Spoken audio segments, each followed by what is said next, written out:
Då är vi tillbaka med ett nytt avsnitt här på Car Explorers. Och bredvid mig så har jag med mig en Lotus Eletre. Och inte vilken Eletre som helst, men en Eletre R. Värsting-varianten av denna högteknologiska hyper-SUV. Det här är en el-SUV med sportbilsprestanda, i alla fall på papper. Eller vad sägs om 905 hästkrafter och 0-100 på under 3 sekunder. 2,95 för att vara specifik. För er som känner till Lotus sedan tidigare, ja då kan ni tänka er att det här är en ganska så kontroversiell bil för företaget som hittills har fokuserat på små, lätta och ganska enkla sportbilar sedan 1948. Men det kanske finns en fördel med att man har just den historiken när man nu har byggt en sportig el-SUV. Batteriet det är på 112 kWh brutto. Och trots att vi har en vikt på drygt 2,6 ton så har man ändå lyckats få en räckvidd på upp till 450 km i VLTP. Något som vi självklart kommer att testa idag. Och med dessa ord så säger vi häng med oss på denna provkörning för att se vad vi tycker om Lotus Eletre R.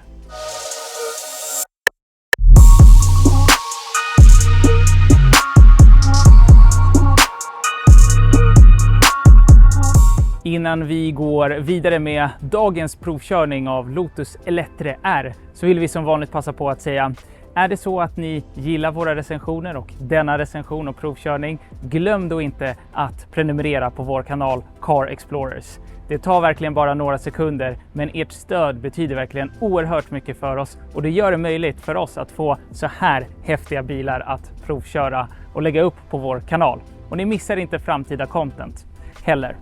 Är det så att ni har några tankar eller kommentarer, skriv gärna till oss antingen i videon som en kommentar eller direkt till oss. Men nu tillbaka till dagens provkörning.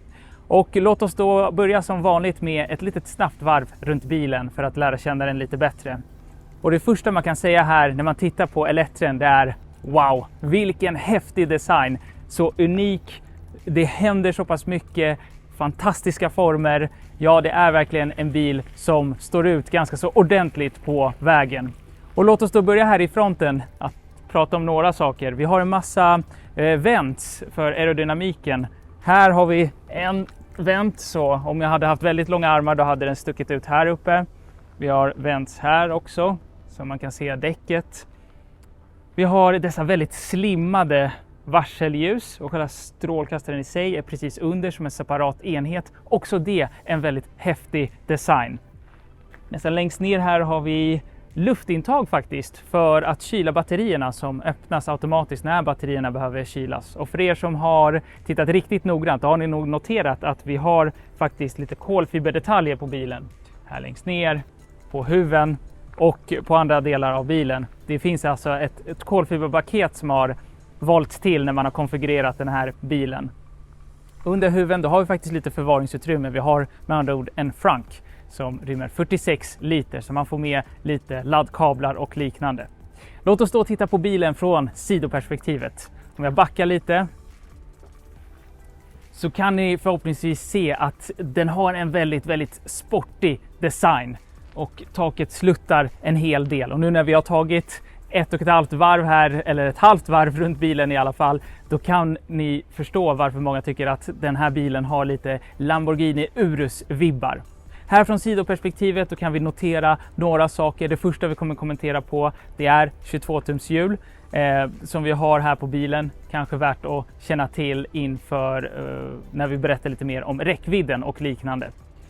Här har vi en ganska intressant komponent för det här är en del av LiDAR-systemet som gör att bilen har uppnår nivå 4 eller självkörningsnivå 4 vilket är ganska så imponerande. Så dels har vi ett dolt LiDAR-system här, självklart det här på toppen som också poppar ut när det behövs och längst bak.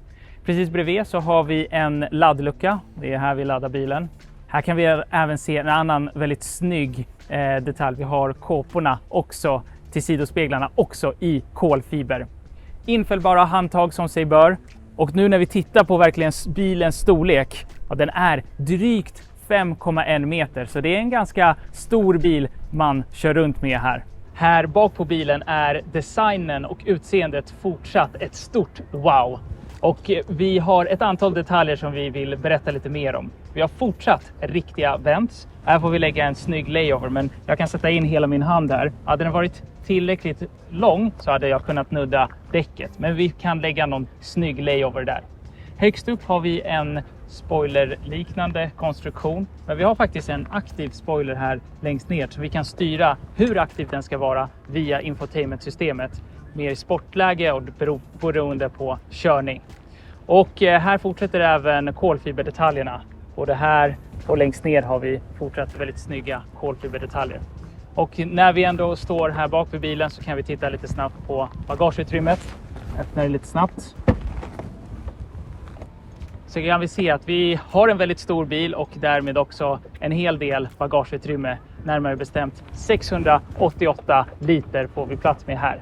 Och tack vare att vi har luftfjädring så har vi några bra funktioner. Vi kan bland annat sänka bilen för att lättare kunna lasta in all vår kamerautrustning som vi ska filma med eller liknande. Vi kan även höja den såklart. Och på vänster sida kan vi dra fram en dragkrok för att man kan dra upp till 2250 kilo med den här bilen.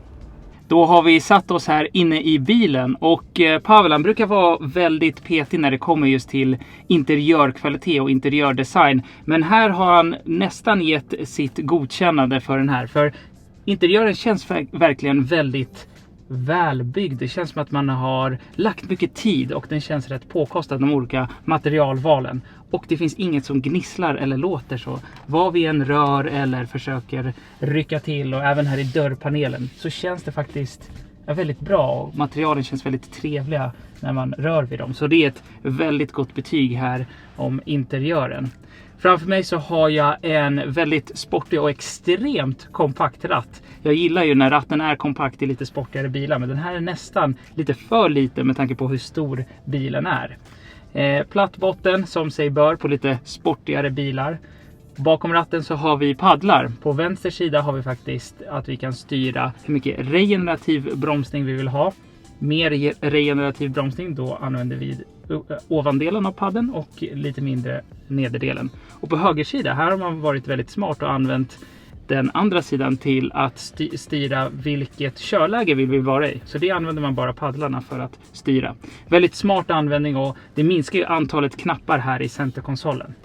Något annat som vi noterar också är att väldigt många tillverkare använder ganska billiga material på ratten och runt ratten. Och här kan man verkligen känna att här har man inte sparat in på pengarna utan de här känns solida och bra. Så andra tillverkare får gärna titta på Lotus vilken nivå man bör lägga. Däremot hade Pavel en väldigt bra poäng, återigen vår professor i interiörkvalitet. Och han sa att färgerna eller färgvalen på själva knapparna och reglagen här i bilen känns lite bling-bling och det måste jag nästan hålla med om. Och det gör ju att den här premiumkänslan försvinner lite. Så hade man valt andra färger på knapparna och reglagen så hade det kanske den här premiumkänslan varit ännu högre.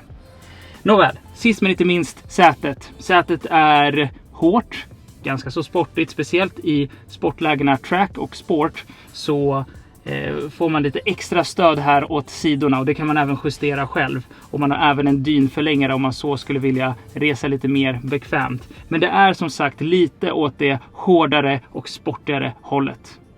Låt oss då titta på några fler detaljer här i interiören. Vi har hela 3 stycken skärmar. En framför mig som visar det absolut viktigaste. Hur snabbt jag kör, vad jag har för räckvidd, vilket körläge jag är i och liknande. Vi har själva infotainment-skärmen här i mitten och sen har vi också en liten remsa för föraren eller för passageraren.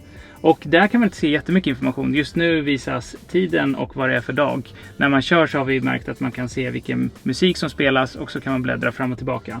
Ja, det finns väl en funktion i det också. Men om man ska fokusera lite mer på infotainment-skärmen. Den är faktiskt väldigt bra sett till hårdvaran. Väldigt skarp bild. Själva systemet i sig är väldigt lätt navigerat och väldigt snyggt. Om jag bara leker runt här lite. kan vi se dels den här snygga illustrationen. Kanske för att Elettren är en så pass snygg bil som man tycker att allt ser så himla bra ut. Men det känns som att man har haft en bra UX-are här. Så här har vi olika körlägen så man kan bläddra mellan och då får man en snygg grafik här också. Så på så sätt ett väldigt lätt navigerat system, ett väldigt responsivt system och ett system som ser väldigt snyggt ut också. Här har man också tänkt efter från Lotus sida och har en perfekt kombination mellan vad som ska styras via infotainmentsystemet och vad som ska styras via fysiska knappar. Ta till exempel temperatur. Det kan vi antingen styra, här har vi alla detaljer för temperatur, fläkthastighet och liknande i själva infotainmentsystemet. Men är det så att jag vill justera temperaturen lite snabbt på min sida, då använder jag bara den här reglaget här under. Uppåt eller neråt. Och detsamma kan göras på passagerarsidan. Så enkelt och så bra. Och så har man även lite ljus för lite visuell vägledning. Så sänker jag temperaturen, då kommer ett blått ljus. Ökar jag temperaturen, då kommer ett rött ljus. Återigen, så genialiskt. Andra tillverkare tittar på Lotus. Hur man ska designa bra samspel mellan knappar och infotainmentsystem. Längst fram här har vi plats för induktiv laddning av en mobiltelefon. Den här plattan skulle verkligen behöva lite mer grepp, för att så fort man accelererar, till och med inte maximalt, då flyger telefonen till baksätet. Så den funkar, men inte när man kör lite snabbare. Vi har 2 stycken mugghållare som återigen en väldigt smart design här från Lotus, som just nu inte används, men när man vill använda dem så trycker man bara in dem så här och så här. Så kan man använda dem som mugghållare. Vill man inte att det ska synas så trycker man bara upp det så. Snabbt och enkelt. Och då kan man även ha det för lite armstöd. Vi har en växelväljare här i mitten. Väldigt enkelt. Och under armstödet så har vi ett ganska djupt fack här för förvaring. Tycker man att det inte räcker så finns det även ännu mer förvaring här under centerkonsolen. Och under armstödet där finns det faktiskt 2 stycken USB-C-uttag för laddning. Och om ni kanske har noterat så sitter jag lite längre ner jämfört med sekvensen innan. För nu har jag faktiskt sänkt sätet till det lägsta läget.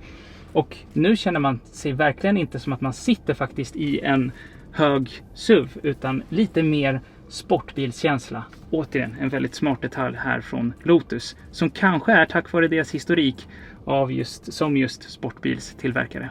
Lotus Eletre finns i 3 versioner. Eletre, Eletre S och toppversionen Eletre R som vi kört. Grundversionen Eletre har ett pris som börjar på nästan 1,2 miljoner kronor. Och för det får man en bil med 603 hästkrafter och en VLTP-räckvidd på upp till 600 km.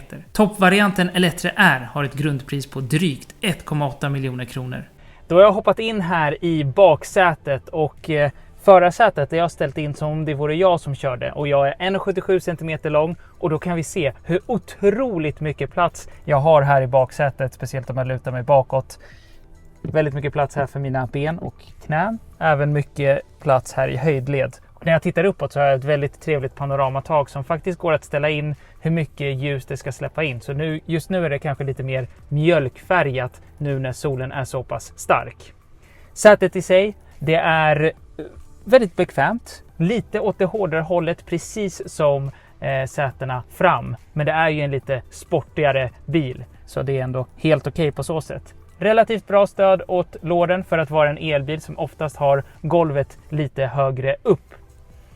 Vi sa ju att man har fokuserat väldigt mycket här på interiörkvaliteten, materialvalen och liknande. Däremot så har man missat en liten detalj här i baksätet som inte känns fullt lika bra. Om jag tar fram det här mittarmstödet så är den här mugghållaren kanske lite väl lös. Men nu tror jag att professor Pavel har varit i farten igen och kommenterat på allt för mycket detaljer. Sist men inte minst så har vi en liten skärm här framme där vi kan styra temperatur, ljudvolym och liknande. Så allt det viktigaste man skulle vilja styra här från baksätet. Och skulle jag vilja göra min upplevelse här i baksätet ännu mer bekväm, då kan jag faktiskt styra ryggstödet lite så jag kan luta mig ännu mer bakåt, och nu sitter jag verkligen som en kung. Under tiden vi laddar vår Lotus Eletre R så kan vi passa på att presentera vår samarbetspartner för denna video, appen Ancharge. Och Ancharge, det är då en app där man kan recensera och betygsätta olika laddstationer eller laddplatser runt om i Sverige och egentligen Europa. Och det är väldigt smidigt att göra det, och man kan även använda den omvänt, det vill säga läsa just recensioner, betyg, kommentarer om olika laddplatser och laddstationer. Och det fina i allt det här är att man faktiskt blir belönad för sin goda gärning när man just lägger till en recension eller en bild eller en kommentar om en sån här laddstation. Dessa är markerade som en challenge så att säga, som vi kommer prova på här alldeles strax. Och nu är jag inne här i appen, och det kan vi lägga precis vid sidan om så att ni kan se vad jag gör under tiden. Så det här är alltså kartvin så att säga. Och nu har jag klickat på kilometer-ikonen här som visar egentligen var det finns några challenges att genomföra. Och det kan jag se här, och nu klickar jag på den där vi är just nu. Och då har jag själv märkt sedan tidigare vilken laddplats som är då rätt för denna challenge. Då klickar jag på den, och då kan vi påbörja själva challengen och besvara frågorna. Då rör jag mig till den, för det är faktiskt den här laddstolpen det gäller. Och då har vi precis påbörjat den alldeles nyss, och det står bedöm laddstationens tillgänglighet. Och det har vi bedömt redan nu, det var väldigt lättåtkomligt. Går vi vidare. Och då ska man ta en bild av ID:t. Och här finns det inget klistermärke, men där har man digitaliserat det, så vi svarar på frågan helt enkelt där. Annat och tar en bild. Så, en bild. Den är påslagen och i drift. Så gör man den offentlig. Och nu ska Ancharge granska vår recension här med bilder och liknande. Det tar ungefär 1 till 2 dagar, och sedan så får man sin belöning i form av, för just denna utmaning, 10 kilometer. Så några minuters jobb, en god gärning till sina elbilsförare i närområdet. Och så får man en liten belöning här som man sedan kan använda för att ladda sin egna elbil. Hur bra som helst. Och är det så att ni vill få 20 kilometer i kredit så att säga, till att börja med, då skriver ni in koden Car Explorers när ni har laddat ner appen, eller så följer ni länken i vår videobeskrivning. Stort tack till Ancharge för samarbetet i denna video. Lotus Eletres främsta konkurrenter är allt från BMW iX och Audi Q8 e-tron, eller varför inte Mercedes EQS SUV. Jämfört med de 2 förstnämnda tycks priset och prestandan för Eletre i grundversion vara något högt. Då har vi precis hoppat in här i bilen och ska köra lite landsvägskörning en sen sommardag, eller tidig sommar kanske. Oavsett, landsvägskörning.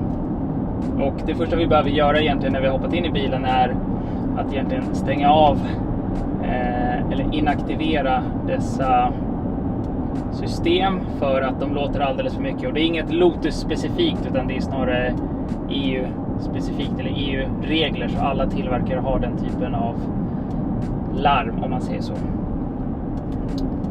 Sedan är det bara att njuta. Elettren är ju ganska så tung generellt sett, drygt 2,6 ton, så det känns ju verkligen att bilen är väldigt stabil på vägen tack vare sin låga tyngdpunkt och stora tyngd.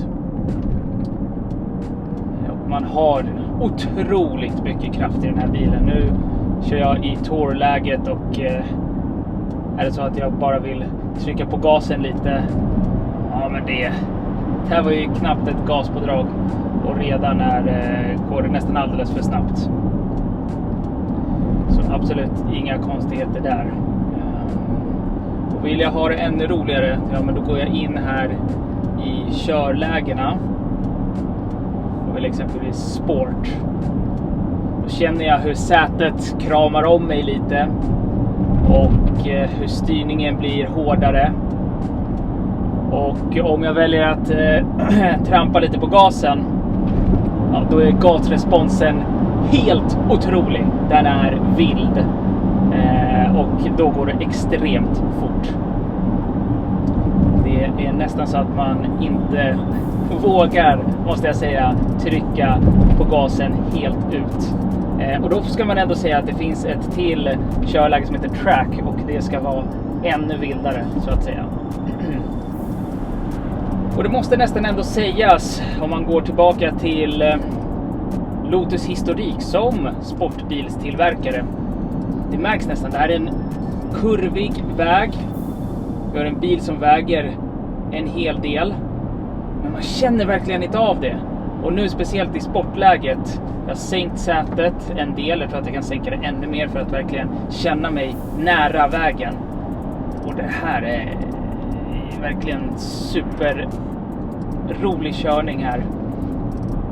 Och det finns absolut inget att klaga på. Det är snarare att man har för mycket kraft helt enkelt. Eller jag känner att jag har för mycket kraft i den här bilen som jag helt enkelt inte kan hantera på en sån här väg. Och jag tror att man måste vara en ganska så duktig förare, eller väldigt duktig förare och erfaren förare, kanske rallyförare, för att egentligen klara av den här typen av kraft om man ska verkligen maxa bilen, om man kan kalla det så. Ja, det är helt otroligt. Och nu trycker man väl inte på fullt ut. Men ja, det går att ha extremt roligt med den här bilen. Det är ingen snack om saken. Det här är helt enkelt en otrolig bil. Otrolig prestanda. Och det jag är mest imponerad över det är att man har lyckats att få en så pass tung bil att kännas så pass lätt. Och en så pass hög bil att kännas så pass sportig och lätt. Liksom nu fortsätter jag sänka sätet för jag vill verkligen komma nära marken och nära vägen helt enkelt. Just nu så tror jag att jag pressar ungefär 30% av bilens kapacitet. Så det går att göra så pass mycket mer. Enda nackdelen med att köra så här, och det är inte riktigt heller Lotus fel att man har lagt så mycket kraft i den här, det är att räckvidden blir lidande därefter. Så nu har vi kört lite roligare på en landsväg i sportläget. Då kan vi kolla lite snabbt. Vad har vi haft för ska vi se, förbrukning?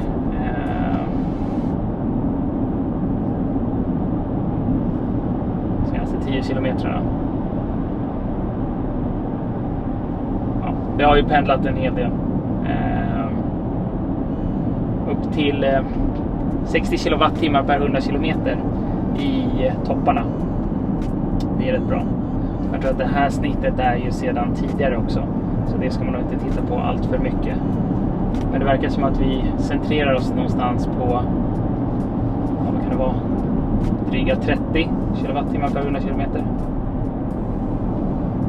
Vi hann även genomföra ett räckviddstest i 80 km i timmen och 120 km i timmen, där vi körde nästan 100 km i varje hastighet. Temperaturen var runt 19 grader och vi var i körläget range. Förbrukningen i 80 km i timmen var 22,6 kWh per 100 km, vilket ger oss en räckvidd på 482 km. Förbrukningen i 120 km i timmen var 27,2 kWh per 100 km, vilket ger en räckvidd på drygt 400 km. Det här var verkligen ett imponerande resultat för en så pass stor och tung bil. Då var det dags att ladda Lotus Eletre. Och vi har kommit här till en laddstation som ska klara av minst 350 kW, kanske till och med 400. Oavsett så är max laddhastigheten för Eletren 350 kW. Och vi har varit ungefär strax under 300 kW och vi började på ungefär 10%. Just nu är vi uppe i 26%. Så frågan är hur man kommer upp i den här maxhastigheten för laddningen. Oavsett så går det väldigt snabbt.